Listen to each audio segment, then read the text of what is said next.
But what then, Adam, message does that send to Iran when you're continuing what's clearly the failed Obama administration policy of trying to balance Israel and Iran? Clearly, this is not going to be tenable in the long run, is it? Yeah, look, the politics is really bad for the US.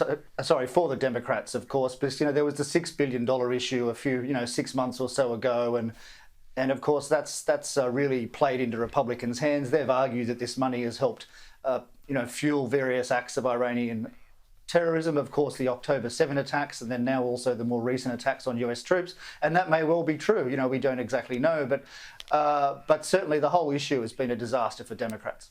Indeed. Now, speaking of Democrats, I want to move on to Democrat squad member Ilhan Omar. Now, viewers of this show will know a lot about her sort of history, but now shocking video has emerged of her giving a speech to a group of Somali Americans, essentially pledging her loyalty to Somalia first and saying that she is actually basically an agent of that government, not the United States. Here's a tiny bit.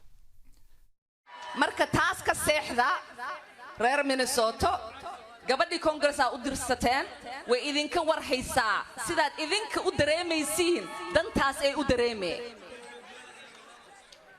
madaxweyne Xasan Sheekhna. Now, for years, people have joked about her being the Democrat member for Somalia, but, I mean, seriously, this is a very bad look for her and the squad. Are the Democrats going to take any action against her, or is she remaining on the protected list? Well, the Democrats have said that they won't, but certainly lots of Republicans have asked that she resign or that she be censured. I think there's a motion for vote next week, but I seriously doubt that it will succeed. I mean, it's extremely hard to remove members of Congress unless there's overwhelming majorities. Look, I mean, this is the problem with multiculturalism, which I think we've all seen around the world very clearly since October the 7th, that, you have people with a divided loyalties to other places. And, this is not just a problem in the US, it's a problem everywhere. I mean, to be slightly in her defense, there's a lot of argument over the translations. There's a problem because so few people can understand Somalian in the US and also in Australia. It's extremely hard to verify. And so they've had to get, special UN interpreters, and there's a number of interpretations. And she says that the one that's being used to smear her is wrong. So honestly, who knows? I've got zero ability with Somalian, so I don't know. But these things always become extremely political. One side jumps on the other all the time. So what she said, I think, was foolish, but it's quite possible it's been exaggerated too. Who knows?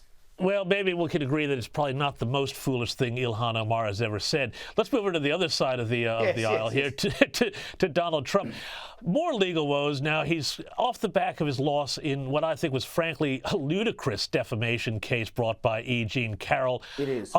But beyond that, even though I think Trump's going to win the appeal on that, the damage is done.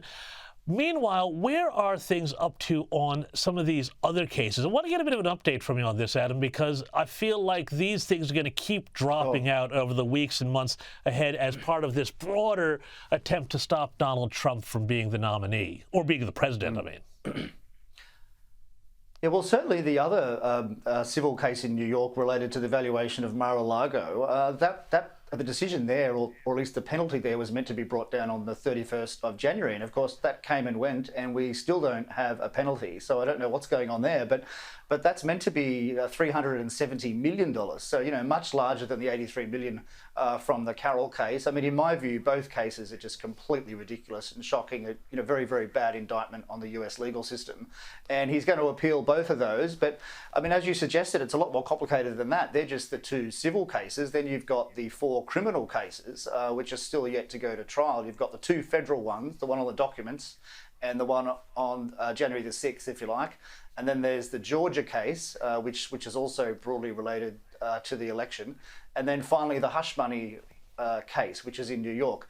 Now, rather than go through each of those individually, I think the main point is that it's looking more and more likely, because of the various appeals that the Trump side has gone through, including probably to the Supreme Court on whether the president is immune from prosecution. These trials are being pushed back and back and back, and it's looking more likely that they won't happen until after the presidential election in November. And of course, if that happens, and if Trump wins, then basically he can pardon himself from all of them. So I mean, that would be quite spectacular, but it is looking more and more like that.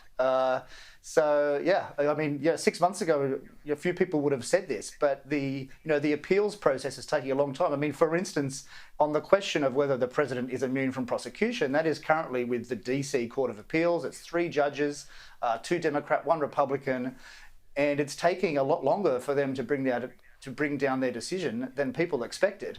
And if it takes too many more weeks, then that kind of automatically pushes all of the cases, much, much further back in the year. So on the question of timing, I think the Trump team is winning.